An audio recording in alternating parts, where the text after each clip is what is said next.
अभी सब्सक्राइब करें हमारे चैनल VMP म्यूजिक को और साथ में बेल आइकन को भी दबाना ना भूलें।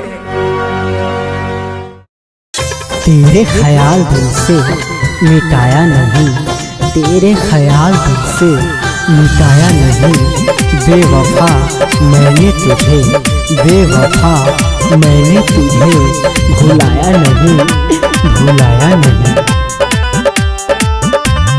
दूर हमारा से जब बहिने, दूर हमारा से जब बहिने चिड़िया भुला देले, जिंदगी से जब कही के दुनिया जला देले, जिंदगी से जब कही के दुनिया जला देले। दूर हमारा से जब बहिने, दूर हमारा से जब बहिने चिड़िया भुला देले, जिंदगी से जब कही के दुनिया जला देले, जिंदगी से जब कही के दुनिया जला देले।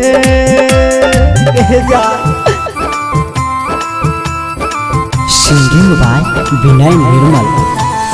नाराज क्यों होते हो, नाराज क्यों होते हो, चले जाएंगे तुम्हारी जिंदगी से बहुत दूर, जरा टूटे हुए दिल के टुकड़े तो उठा लेने दो, उठा लेने दो।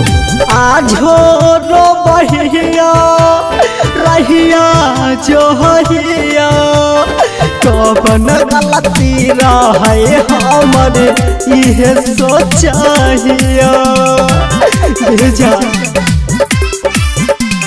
आज हो रो बहिया रहिया जो हिया, कौन गलती रहे हमारे ये सोचाहिया, जाने ये सोचाहिया।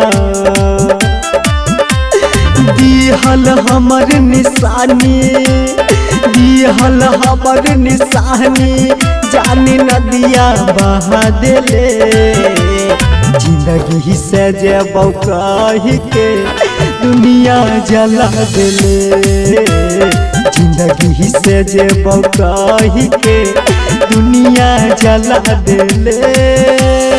दो लफ्जों में सिमटी है मेरी मोहब्बत की दास्तान, दो लफ्जों में सिमटी है मेरी मोहब्बत की दास्तान।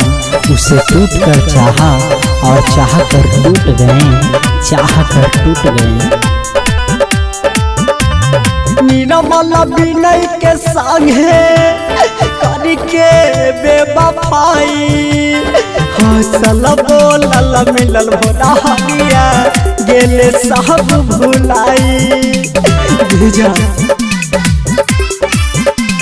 निर्मल विनय के संगे करके बेवफाई, हंसल बोलल मिलल भोला हरिया, गेले सब भुलाई, जाने गेले सब भुलाई।